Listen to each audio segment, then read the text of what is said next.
ዛሬ አብረን የምንካፈለው የትምህርታችን ርዕስ ጀምሮ የመጨረስ ጥበብ የሚል ነው።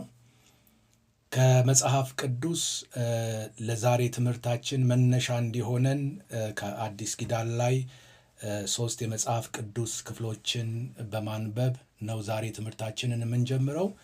በመጀመሪያ አስቀድሜ የማነበው የመጽሐፍ ቅዱስ ክፍል ሉቃስ ምዕራፍ 14 ከቁጥር 28 እስከ 30 ያለውን ነው። እንደዚህ ይላል። ከእናንተ ግንብ ሊሠራ የሚወድ ለመደምደሚያ የሚያበቃ ያለው እንደሆነ አስቀድሞ ተቀምጦ ኪሳራውን የማይቆጥር ማን ነው? ያለዚያ መሠረቱን ቢመሰርት ሊደመድመውም ቢያቅተው ያዩት ሁሉ ይህ ሰው ሊሠራ ጀምሮ ሊደመድመው አቃተው ብለው ሊዘብቱበት ይጀምራሉ ይላል።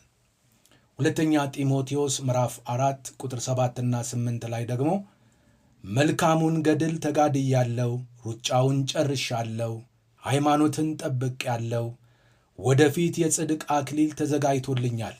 ይህንም ጻድቅ ፈራጅ የሆነው ጌታ ያን ቀን ለእኔ ያስረክባል፣ ደግሞም መገለጡን ለሚወዱት ሁሉ እንጂ ለእኔ ብቻ አይደለም በማለት ይናገራል። በዕብራውያን መጽሐፍ ምዕራፍ 12 ቁጥር 1 እና 2 ላይ ደግሞ እንግዲህ እነዚህን የሚያህሉ ምስክሮች እንደ ደመና በዙሪያችን ካሉልን እኛ ደግሞ ሸክምን ሁሉ ቶሎም የሚከበንን ኃጢአት አስወግደን የእምነታችንን ራስና ፈጻሚውን ኢየሱስን ተመልክተን በፊታችን ያለውን ሩጫ በትዕግሥት እንሩጥ። እርሱ ነውርን ንቆ በፊቱም ስላለው ደስታ በመስቀል ታግሶ በእግዚአብሔር ዙፋን ቀኝ ተቀምጧልና በማለት ይናገራል። የጀመርነውን የምንጨርስበት ጥበብን አስመልክቶ ከእናንተ ጋር አብረን የእግዚአብሔርን ቃል የምንካፈል ይሆናል። ለመግቢያ እንዲሆነን እያንዳንዳችን በዚህ ምድር ቆይታችን ውስጥ በትምህርት፣ በሥራ፣ በአገልግሎት፣ በቤተሰብ ግንኙነታችን በእነዚህ የሕይወት አቅጣጫዎች ላይ አዳዲስ ነገሮችን ለመጀመር ስንፈልግ ውድቀቶችን፣ ፈተናዎችን፣ ከሰዎች ይደርስብናል ብለን የምናስበውን ተቃውሞ በመፍራት መጀመር የፈለግነውን ነገር የተራራ ያህል ከብዶን ከፍርሃትም የተነሳ ሳንጀምረው እንተዋለን። በዚህ አይነት ሁኔታ አዲስ ዓመት በመጣ ቁጥር አዳዲስ ነገሮችን ለመጀመር አስበው ዕቅድ የሚያወጡና ከፍርሃት የተነሳ ያሰቡትን ሳይጀምሩ የሚቀሩ በርካታ ሰዎች ናቸው። ብዙ ሰዎች በመንፈሳዊ ሕይወታቸው ለማደግ፣ በትምህርት ራሳቸውን ለመለወጥ፣ በሥራ ውጤታማ ለመሆን፣ የተሻለ ኑሮ ለማግኘት ካላቸው ፍላጎት የተነሳ አዳዲስ ነገሮችን መጀመር ለእነርሱ ቀላል ነው። ይሁን እንጂ የጀመሩትን መጨረስ የሚያስችላቸው ጥበብ የላቸውም። በጀመሩት ሩጫ ውስጥ የሚገጥማቸውን ፈተና ለመቋቋም የሚያስችል ውስጣዊ ጥንካሬና ወደ ፍጻሜ የሚያደርስ ትዕግሥት ይጎድላቸዋል። የጀመሩትን ነገር ወደ ፍጻሜ ይዞ ለመሄድና ለመጨረስ ጥበብ አስፈላጊ ነው። ይህን መልእክት በማድመጥ ላይ ያላችሁ ሰዎች አንድን ነገር ጀምሮ ለመጨረስ በብዙ አይነት ፈተናና ትግል ውስጥ እያለፋችሁ ይሆናል። ከዚህም የተነሳ የሚያበረታታችሁን በማጣት፣ በገንዘብ እጥረት፣ በሌሎች ዘንድ ተቀባይነት በማጣት ለእናንተ ምክንያቱ ግልጽ ባልሆነ መንገድ ጀምራችሁ ያልጨረሳችሁት ብዙ ነገር በሕይወታችሁ ይኖራል። ይህ መልእክት ለእናንተ እጅግ ጠቃሚ የሆነ መረጃዎችን የያዘ ስለሆነ እስከ መጨረሻ እንድትሰሙና በሕይወታችሁ የጀመራችሁትን መጨረስ የሚያስችላችሁን የጥበብን መንፈስ እንድትካፈሉ አበረታታችኋለሁ። እግዚአብሔር አንድን ነገር መጀመር ብቻ ሳይሆን የጀመርነውን ነገር እንድንጨርስ ይፈልጋል። ስለሆነም የጀመርነውን መጨረስ የሚያስችለንን የጥበብን መንፈስ ለመቀበል እያንዳንዳችን ልባችንን እናዘጋጅ። የእግዚአብሔር ስም የተባረከ ይሁን። ጀምሮ ለመጨረስ መከተል ያለብን የጥበብ መንገድ ምንድነው የሚል ጥያቄ እናንሳና ጀምሮ ለመጨረስ መከተል ያለብንን የጥበብ መንገዶችን አንድ በአንድ አንስተን እንመለከታለን። ጀምሮ ለመጨረስ መከተል ካለብን የጥበብ መንገዶች መካከል በመጀመሪያ ደረጃ የማነሳው ነጥብ ጀምረው የጨረሱ ሰዎችን መመልከት ነው። ብዙ ሰው የጀመረውን ለመጨረስ የሚቸገረው በዙሪያው አንድን ነገር ጀምረው የደከማቸውን፣ ተስፋ የቆረጡትን፣ የገንዘብ እጥረት ገጥሟቸው ጀምረው ያቋረጡ፣ አይሆንም ወይም አይቻልም በሚል አስተሳሰብ ተይዘውና ተሸንፈው ጀምረው መጨረስ ያልቻሉ ሰዎችን ስለሚመለከት ነው። አንድ ማወቅ ያለብን ነገር በዙሪያችን ጀምረው በብዙ አይነት ፈተናዎች ውስጥ ማለትም በድካም፣ በተቃውሞ፣ የሚያግዛቸውን በማጣት፣ በገንዘብ እጥረት፣ አሁን ይህን መልእክት የምታዳምጡትን እያንዳንዳችሁ ገጥሞኛል ብላችሁ የምታስቡትን ችግር ሁሉ ተጋፍጠውና በትዕግሥት ውስጥ ጸንተው በማለፍ ጀምረው የጨረሱ ሕያው የሆኑ ምስክሮች በእያንዳንዳችን ዙሪያ አሉ። በእያንዳንዳችን ዙሪያ የደከሙ ብቻ ሳይሆን ከድካም የበረቱ፣ የወደቁ ብቻ ሳይሆን ከውድቀት ተነስተው በሕይወታቸው ተአምር የሠሩ፣ ስኬት የራቃቸው ብቻ ሳይሆኑ በብዙ የሕይወት አቅጣጫዎች ስኬታማ የሆኑ፣ አመፀኞች ብቻ ሳይሆኑ ፈርሃ እግዚአብሔር ያላቸው፣ በስስት የታሰሩ ብቻ ሳይሆን በልግስና የሚሰጡ፣ ሐሰተኞች ብቻ ሳይሆኑ በእውነት የሚኖሩ፣ ጠማሞች ብቻ ሳይሆኑ ልበቅን የሆኑ በርካታ ሰዎች በዙሪያችን አሉ። ጀምረው የጨረሱትን ማየት፣ የእነርሱን የሕይወት ምሳሌ መከተል በሕይወታችን የጀመርነውን ለመጨረስ የምንሄድበት የጥበብ መንገድ ነው። አንድን ነገር ጀምሮ መጨረስ የእምነትና የጥንካሬ ምልክት ነው። ጠንካራ እምነት ያላቸው ሰዎች በሚገጥማቸው ታላቅ ፈተና ውስጥ ጸንተው በማለፍ የጀመሩትን ነገር ይፈጽማሉ እንጂ በገጠማቸው ሁኔታ ውስጥ ፈጽሞ ተስፋ አይቆርጡም። እግዚአብሔር የተባረከ ይሁን።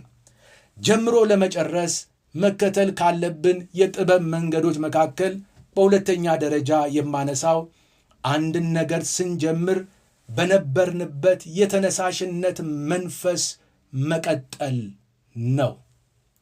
አንድን ነገር ለመጀመር የሚያስፈልገን ነገር ቢኖር ውስጣዊ ፍላጎትና ተነሳሽነት ነው።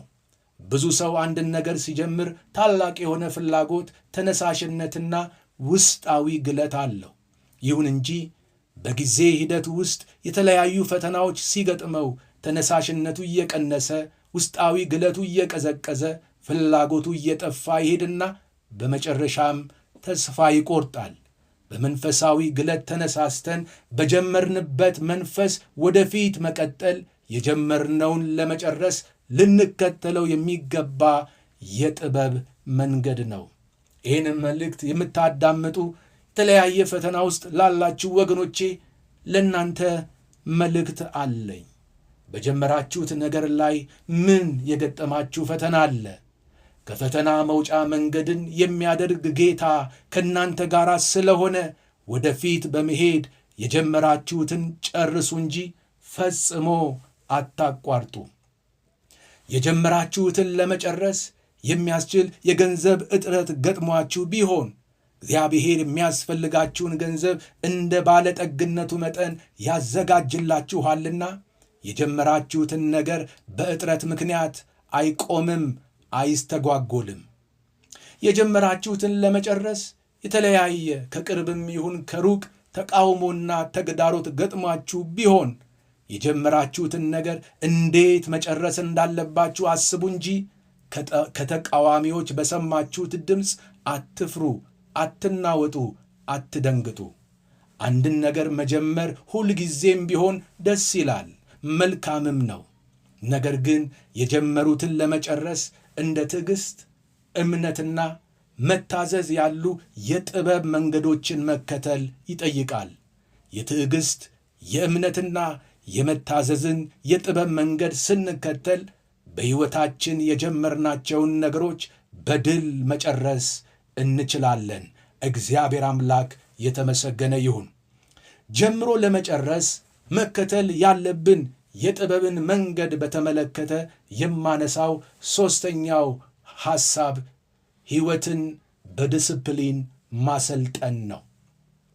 አንድን ነገር ጀምሮ ለመጨረስ በዲስፕሊን የታነጸና የሚመራ ሕይወት ሊኖረን ያስፈልጋል። በአንድ ጀንበር ፍጹማን አንሆንም፣ መሆንም አይጠበቅብንም። ነገር ግን ዕለት ዕለት ራሳችንን ደረጃ በደረጃ ማሰልጠን፣ ማስተማር እንችላለን። ለምሳሌ ያክል መንፈሳዊ ሕይወታችንን ለመገንባት ብናስብ መከተል ያለብን የዲስፕሊን ሕይወት በየቀኑ ግማሽ ሰዓት የማንበብ ልምድ ቢኖረን፣ ከንባብ በኋላ ያነበብነውን ብናሰላስል፣ በየቀኑ ደግሞ ያልተቆራረጠ መደበኛ የጸሎት ጊዜ ቢኖረን፣ እነዚህን ልማዶች በየቀኑ አዘውትረን ማድረግ ብንችል ሕይወታችንን በቀላሉ በዲስፕሊን መምራት እንችላለን። ራስን በዲስፕሊን ማነጽ ለመንፈሳዊ ሕይወት ብቻ ሳይሆን ለአካላዊ ሰውነት ጤንነት፣ ቤተሰብን ለመምራት እንዲሁም በሌሎች ለመመራት፣ ሌሎችን ለማገልገል፣ በሌሎችም ጸጋ ለመገልገል፣ የምናገኘውን ገንዘብ ለማስተዳደርም ጭምር እጅግ አስፈላጊ ነው። እግዚአብሔር የተመሰገነ ይሁን። ከዚህ በመነሳት እንግዲህ ራስን በዲስፕሊን ለማነጽ የሚያስፈልጉንን ልማዶችን አንድ በአንድ እንመልከታቸው። ራስን በዲስፕሊን ለማነጽ ከሚያስፈልጉን የሕይወት ልማዶች መካከል የመጀመሪያው በትዕግሥት መቆየትን ነው። ለበርካታ ሰዎች ፈተና የሚሆን ነገር በትዕግሥት ውስጥ መቆየትና ነገሮችን ታግሶ መጠበቅ ሲሆን፣ በትዕግሥት መቆየት በሕይወታችን የሚገጥሙንን ፈተናዎችን የምናሸንፍበትና በድል የምንሻገርበት የጥበብ መንገድ ነው። በዘካርያስ መጽሐፍ ምዕራፍ 4 ቁጥር 9ና 10 ላይ የእግዚአብሔር ቃል እንዲህ ይላል፣ የዘሩባቤል እጆች ይህን ቤት መሠረቱ፣ የእርሱም እጆች ይፈጽሙታል። የሠራዊት ጌታ እግዚአብሔር ወደ እናንተ እንደላከኝ ታውቃላችሁ። የጥቂቱን ነገር ቀን የናቀ ማን ነው? በማለት ይናገራል። ስለ ዘሩባቤል ሁላችንም እንደምናውቀው ዘሩባቤል እግዚአብሔርን ቤት ለመስራት ተነሳስቶ ባለበት ሁኔታ የተራራ ያህል የገዘፈ ችግር ገጥሞት ነበረ። ብዙ የመጽሐፍ ቅዱስ አዋቂዎች ዘሩባቤልን ገጥሞት ከነበሩ እንደ ተራራ ከገዘፉ ችግሮች መካከል አንዱ የገንዘብ እጥረት ነው ተብሎ ይነገራል። ታዲያ ስለ ዘሩባቤል እግዚአብሔር ሲናገር ከላይ ቁጥር 8 ላይ ስንመለከት በመንፈሴ እንጂ በኃይልና በብርታት አይደለም፣ ታላቅ ተራራ ሆይ አንተ ምንድርነ? በዘሩባቤል ፊት ደልዳላማ ሜዳ ትሆናለህ በማለት እግዚአብሔር ዘሩባቤልን የገጠመውን ይህንን እንደ ተራራ የገዘፈውን ስር የሰደደውን የማይነቃነቀውን ነገር እግዚአብሔር ቃልን ልኮ ተራራውን ሲያነጋግረው እንመለከታለን። ያ ብቻ አይደለም። የዘሩባቤል እጆች የጀመሩት ወደ ፍጻሜ ያላመጡት ጥቂት የሆነውን ጅማሬ አስመልክቶ የጥቂቱን ነገር እንዳይንቅ ይናገራል። ዛሬም እኔና እናንተ በግል ሕይወታችን የጀመርናቸው ነገሮች በዓይናችን ፊት ጥቂት ይሁኑ እንጂ በጊዜ ሂደት የሚያድጉ የሚሰፉና የሚበዙ እንደሆነ ልናስብ ይገባል። ለዚህ ነው በኢዮብ መጽሐፍ ምዕራፍ 8 ቁጥር 7 ላይ ጅማሬ ታናሽ ቢሆን እንኳ ፍጻሜ እጅግ ይበዛል በማለት የተናገረው። እግዚአብሔር አምላክ የተመሰገነ ይሁን። ዛሬም ወገኖቼ ሆይ በእጃችሁ ላይ ትንሽ የሆነ ጅማሬ የጀመራችሁ ወገኖቼ ሆይ እስከ ፍጻሜ ድረስ በእምነት በትዕግሥት ጸንታችሁ ከተራመዳችሁ የጊዜ ጉዳይ ነው። ጅማሬው ትንሽ የመሰለው ነገር ፍጻሜ ላይ በስቶ ሰፍቶ አድጎ ለብዙዎች የሚተርፍ የሚንሰራፋ ይሆናል። እግዚአብሔር አምላክ የተመሰገነ ይሁን። በሕይወታችን ውስጥ ነገሮች እኛ ባሰብነው ልክ አልሄድ ሲሉን፣ በሕይወታችን የምንጠብቃቸው ነገሮች ሲዘገዩ፣ በአስቸጋሪ የሕይወት ፈተና ውስጥ ልናልፍ ብንችልም ትዕግሥተኛ ሰው ተስፋ ሳይቆርጥ እግዚአብሔር ይህን የጀመርኩትን ነገር እንድጨርስ ይረዳኛል፣ ያበረታኛል፣ ይህን የገጠመኝን ሁኔታ አልፈዋለሁ፣ ከፊት ለፊት ሌላ የተሻለ አዲስ ቀንና ጊዜ አለ በማለት በትዕግሥት ጸንቶ ይቆማል፣ ይበረታል፣ ፈተናንም በድል ይሻገራል። እግዚአብሔር አምላክ የተመሰገነ ይሁን።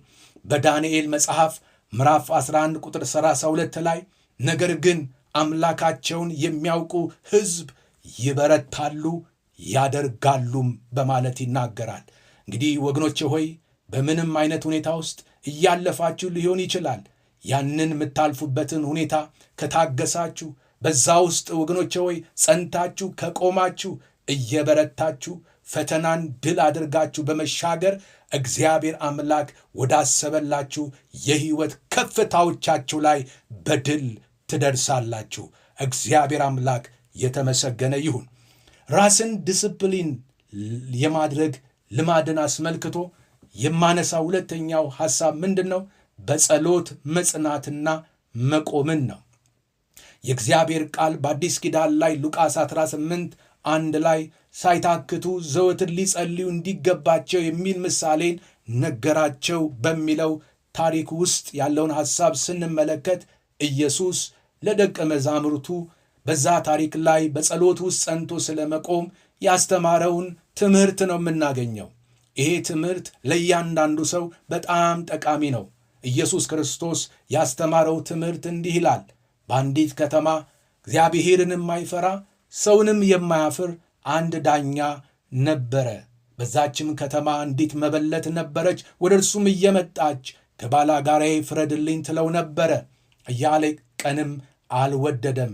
ከዚህም በኋላ በልቡ ምንም እግዚአብሔርን ባልፈራ ሰውንም ባላፍር ይህች መበለት ስለምታደክመኝ ሁል ጊዜ እየመጣች እንዳታውከኝ እፈርድላታለሁ አለ። ጌታም አለ አመፀኛ ዳኛ ያለውን ስሙ።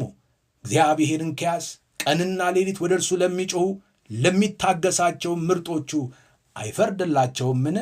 እላችኋለሁ ፈጥኖ ይፈርድላችኋል። ነገር ግን የሰው ልጅ በመጣ ጊዜ በምድር እምነትን ያገኝ ይሆንን? በማለት የተናገረውን ቃል ስንመለከት በዚህ ታሪክ ውስጥ የምናገኛት ባለ ታሪክ የሚያስገርም የጸሎት እና የጽናት ሕይወት የነበራት ሴት እንደሆነች እናያለን። ወይም ደግሞ የዚች ሴት ትልቁ ማሳያነቱ ምንድን ነው?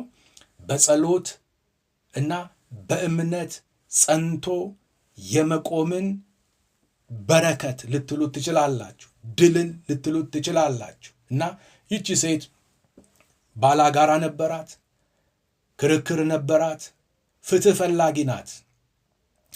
የእሷን ፍትህ ሊሰጣት የሚችል በከተማ የነበረ አንድ ዳኛ ነበረ። ይሄ ሰው ደግሞ እግዚአብሔርን አይፈራም፣ ሰውንም ደግሞ አያፍርም፣ ለሰውም ግድ የለውም፣ እግዚአብሔርን የማይፈራ ሰው ነው። ከእንዲህ አይነት ሰው እግዚአብሔር ይጠብቀን ወገኖቼ ሆይ። እና ይቺ ሴት ወደዚህ ሰው እየመጣች ነው። እንግዲህ ፍረድልኝ፣ ፍትህ እፈልጋለሁ፣ ለጥያቄዎቼ ምላሽን እፈልጋለሁ፣ ተበድያለሁ እያለች የምትጮኸው። በኋላ ሰውየው ሊሰማት አልወደደም። አንድ ቀን አደለም፣ ሁለት ቀን አደለም፣ ሳምንት አደለም፣ አያሌ ቀናት ይችን ሴት ኢግኖር አደረጋት፣ ሪጀክት አደረጋት። ዞር ብሎም ሊያያትም ሊሰማትም አልፈለገም። መጨረሻ ላይ ግን ይሄ ሰው በልቡ ምንም እግዚአብሔርን ባልፈራ ሰውንም ባላፍር ይህች መበለት ስለምታደክመኝ ሁል ጊዜ የመጣች እንዳታውከኝ እፈርድላታለሁ ብሎ ስለ ንዝንዟ፣ ስለ ጭቅጭቋ ስለተሰላቸ የምትፈልገውን ፍትህ እንደሰጣት ታሪኩ ይሄን ያስተምረናል ወይም ይነግረናል። በዚህ ውስጥ ግን ወገኖቼ ወይኔና እናንተ ልንይዘው የሚገባን ነገር ምንድን ነው?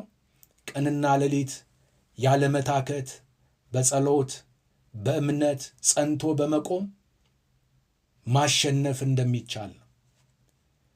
በእምነት በጸሎት ሳይታክቱ ዘወትር በመቆም በመጽናት ወገኖቼ ሆይ እማይቻለው እንዲቻል፣ እማይሆነው እንዲሆን፣ እማይፈቀድ የተባለው እንዲፈቀድ ይሆናል። እግዚአብሔር የተመሰገነው። ስለዚህ ራሳችንን በጸሎት እና በእምነት በሁኔታ መካከል ጸንቶ የሚቆም ሕይወት እንዲኖረን በዚህ መልክ ራሳችንን ማሰልጠን ማስተማር ይኖርብናል። ክብር ለመንፈስ ቅዱስ ይሁን።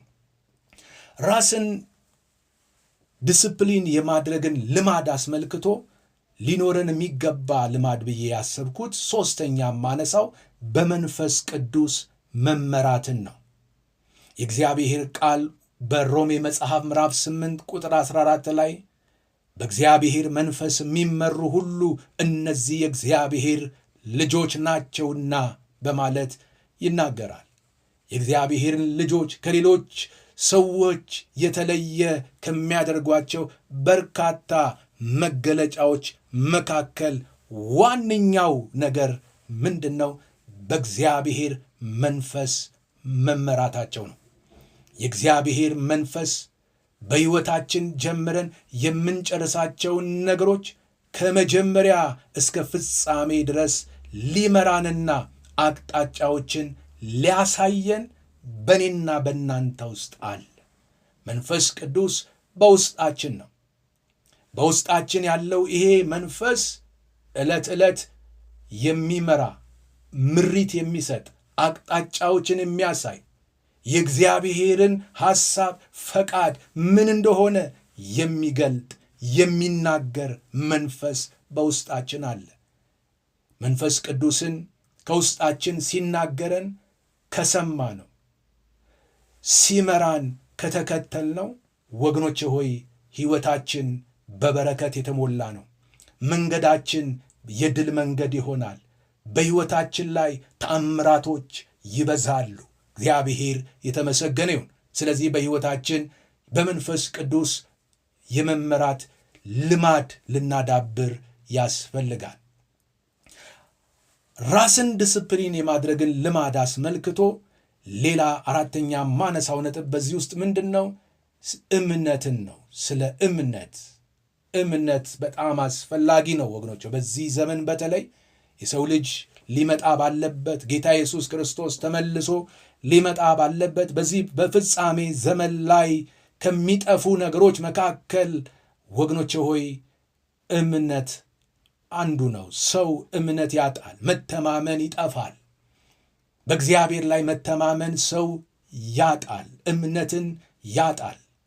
የእግዚአብሔር ቃል በዕብራውያን ምዕራፍ 10 ከቁጥር 36 ጀምሮ እንደዚህ ይላል፣ የእግዚአብሔርን ፈቃድ አድርጋችሁ የተሰጣችሁን የተስፋ ቃል እንድታገኙ መጽናት ያስፈልጋችኋልና ገና በጣም ጥቂት ጊዜ ነው፣ ሊመጣ ያለውም ይመጣል አይዘገይምም።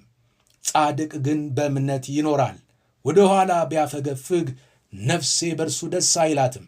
እኛ ግን ነፍሳቸውን ሊያድኑ ከሚያምኑቱ ነን እንጂ ወደ ጥፋት ከሚያፈገፍጉ አይደለንም ይላል።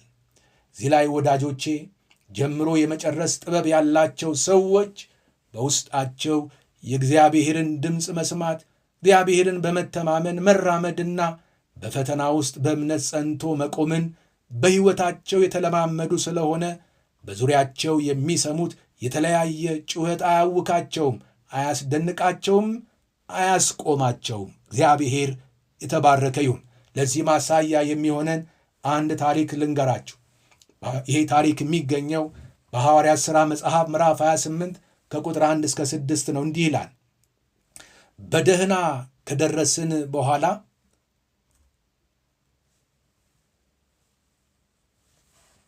በደህና ከደረስን በኋላ በዛን ጊዜ ደሴቲቱ መላጥያ እንድትባል አወቅን ይላል።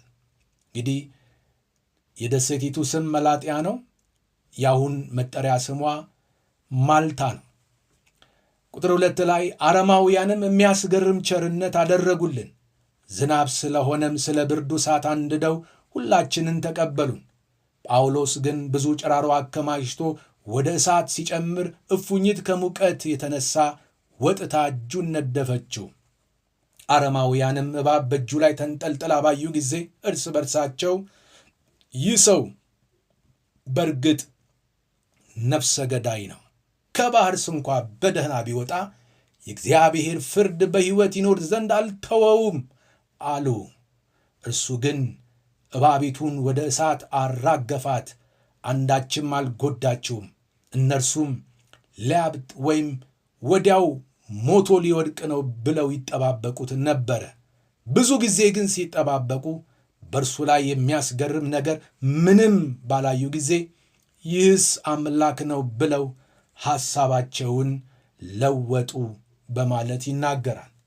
ይህንን ታሪክ በአጭሩ ስንመለከት ሐዋርያው ጳውሎስ በብዙ መከራ፣ በብዙ እንግልት፣ በሞትና በሕይወት መካከል በጭንቅ አልፈው በደህና ማልታ ላይ ወይም መላጥያ ደሴት ላይ ከደረሱ በኋላ በዛ ደሴት ላይ በዛን ዘመን ይኖሩ የነበሩ አረማውያን የሚያስገርም ቸርነት አድርገው ዝናብም ስለነበረ ስለ ብርዱም እሳት አንድደው ሁሉንም ተቀብለዋቸዋል።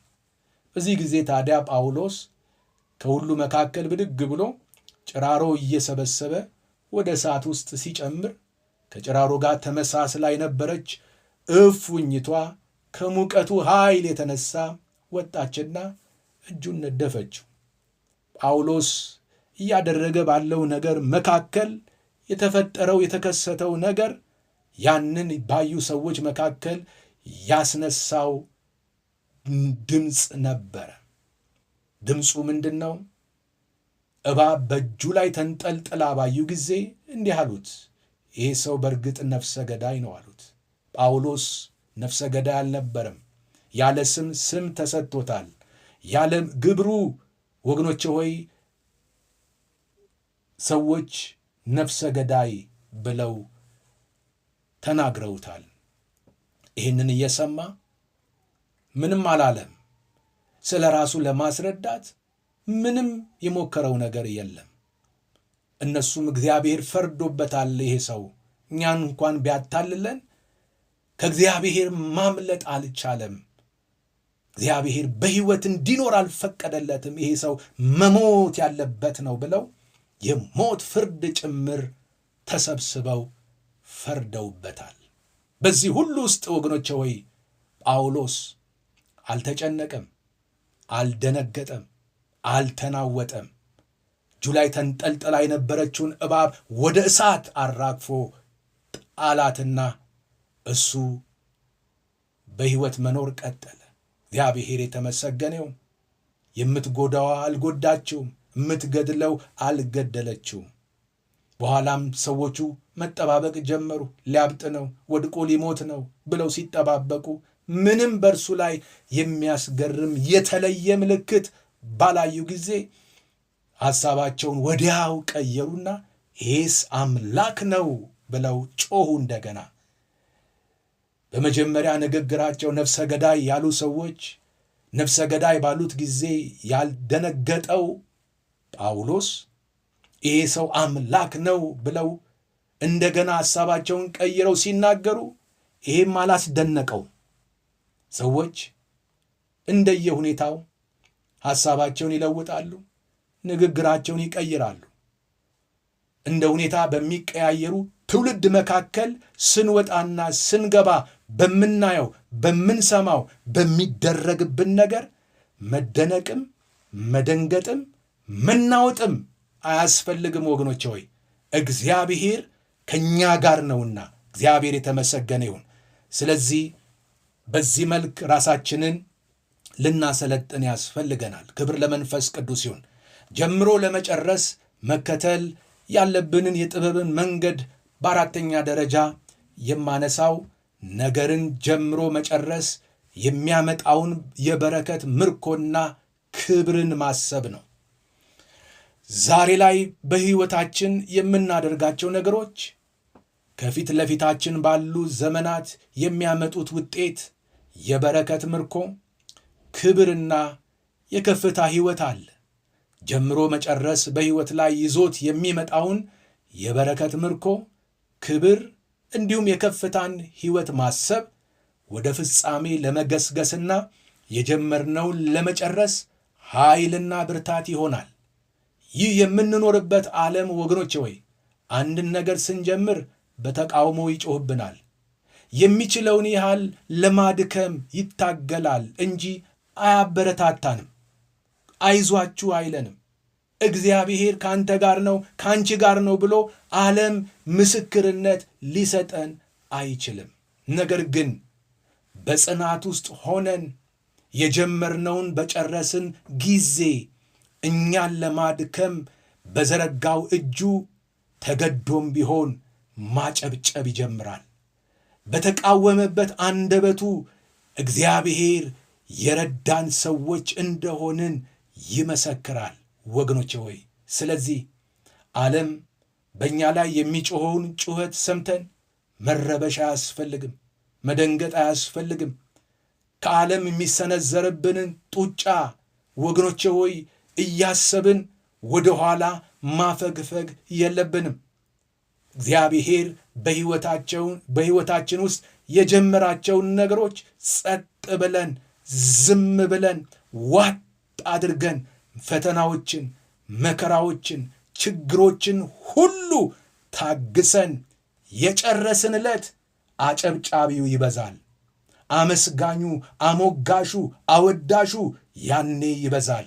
ዛሬ በብዙ ተቃውሞ፣ በብዙ ነቀፋ፣ በብዙ ብቸኝነት፣ በብዙ ሰልፍ ውስጥ ያላችሁ ወገኖቼ ሆይ በርቱ ልላችሁ እፈልጋለሁ።